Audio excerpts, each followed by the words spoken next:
बिस्मिल्लाहिर्रहमानिर्रहीम अस्सलाम वालेकुम रहमतुल्लाहि व बरकातहू। आज हम जी देखेंगे कि ख़त नस्तालीक के अंदर काफ़ और गाफ हम किस तरह से लिखते हैं। काफ़ जिसे हम डंडे वाला कहते हैं या कशिश वाला काफ़, तो इसकी कशिश 5 क़त की होती है जी। पहले हम क़त लगा लेते हैं, ये कुछ नीचे हो जाएगा, 1 2 3 4 और आखिरी इस तरह से। और इसके साथ अलिफ वही आएगा जो हमने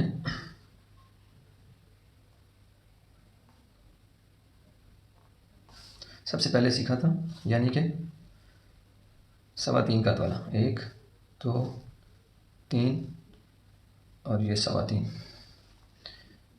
हम यहाँ पर ये अलिफ बना देते हैं जी। आपको यकीनन आपने प्रैक्टिस किया होगा और आपको भी ये अलिफ आता होगा। अब ये जो 5 क़त की हमने कशिश लगाई थी,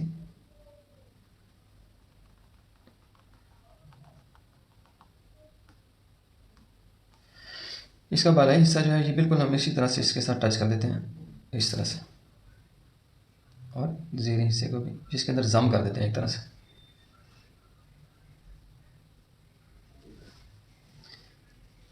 अब बारी आ जाती है नीचे, जिस तरह से हमने बा बनाई थी।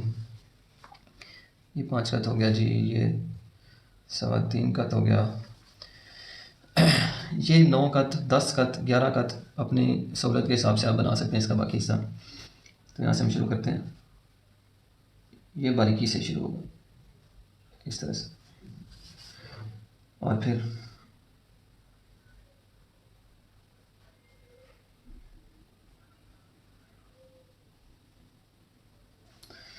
इख्तिताम। आपको पता है कि जिस तरह हमने बा में ऊपर वाला हिस्सा उठा लिया था और नीचे वाले हिस्से से हमने इसका इख्तिताम बनाया था इस तरह से, तो हम बिल्कुल उसी तरह से दोबारा बना लेते हैं। ये हमारे पास इसकी शक्ल आ गई। मेजरमेंट इसकी हम देखते हैं कि मेरे अंदाजे के मुताबिक ये 10 क़त के लगभग बनी होगी। 3 4 5 6 7 8 9 10 11, तकरीबन 11 क़त या बल्कि 11.5 क़त हो गई। 11 क़त होनी चाहिए। 11 क़त से आगे पीछे भी हो सकती है, ऐसी कोई कंपल्शन नहीं है। मैंने पहले बताया कि अपनी ज़रूरत के मुताबिक आप इसको बड़ा या छोटा कर सकते हैं। इसको फिल करते हैं जी।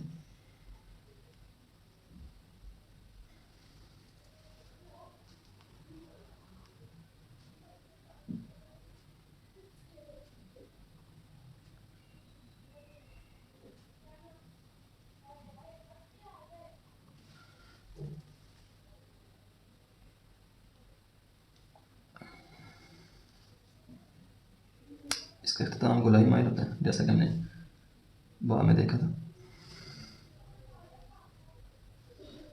इस तरह से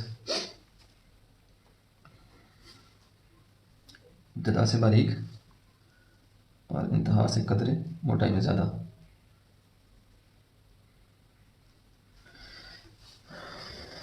ये हो गया जी काफ। और इसी तरह से हम देख लेते हैं गाफ को। वैसे तो काफ अगर एक कशिश काम कर लें तो वो भी काफ़ी है, लेकिन ये आमतौर पर ज़रा छोटी बनाई जाती है, लेकिन इसका जो अलिफ है वो ज़रा लंबाई में ज़्यादा बनाया जाता है। वो अमूमन 4 क़त का होता है, 1 2 3 और ये 4 क़त की अलिफ हम बना लेते हैं जी।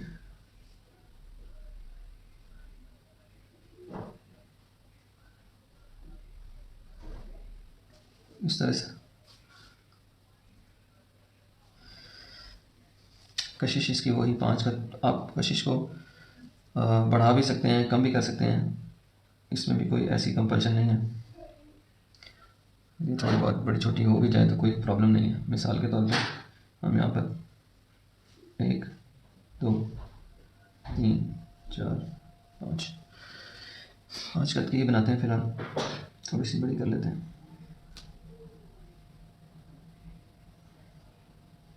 इसके साथ ला के मिलाएंगे इसको।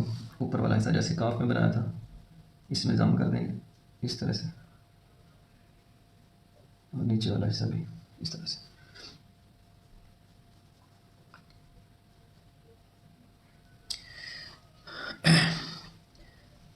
और ये 4 क़त हो गई।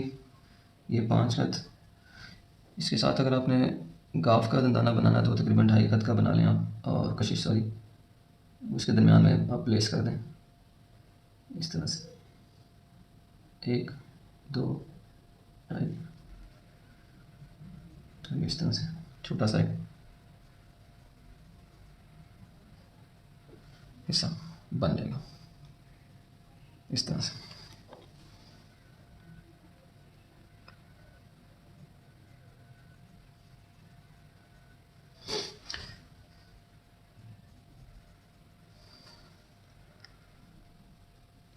अब हम इसका जो बाह मुकम्मल करनी है नीचे से वो देख लेते हैं। इसी तरह से बारीकी से शुरू होगी और आहिस्ता आहिस्ता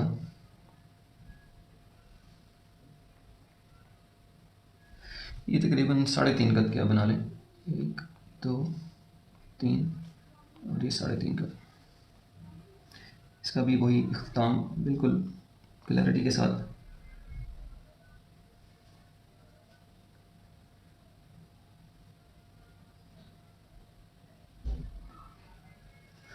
बनाएंगे ताकि ये मोटा होकर भद्दा महसूस ना हो।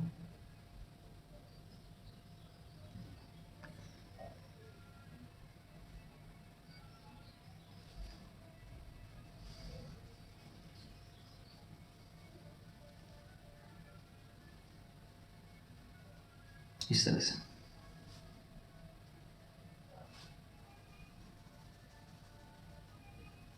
उम्मीद है आपको काफ और गाफ की बनावट बिल्कुल समझ में आ गई होगी। ये हमने बनाया जी 3.5 कद का। और आइए अब हम देखते हैं कि पेंसिल की मदद से हम किस तरह से, अच्छा इसमें पेंसिल की मदद से, जिस तरह मैंने आपको बताया था कि बाह के अंदर बड़ी बाह नहीं लिखी जाती, छोटी बाह ही अमूमन लिखी जाती है फ्री हैंड राइटिंग के अंदर, तो वही असूल इसमें भी है।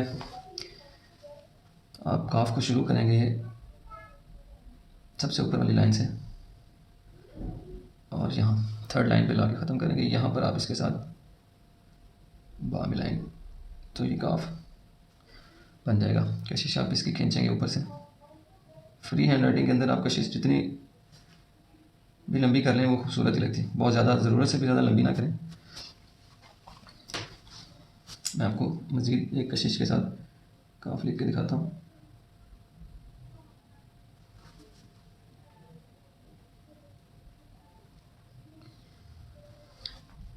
ये देखिए मैं यहाँ से इसको खींचता हूँ,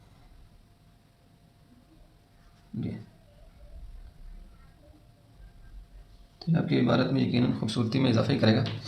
अब जिस तरह से मैंने कहा कि बड़ी वाली काफ नहीं लिखते, वो किस लिए नहीं लिखते। अब मिसाल के तौर पे हम इसको लिखते हैं,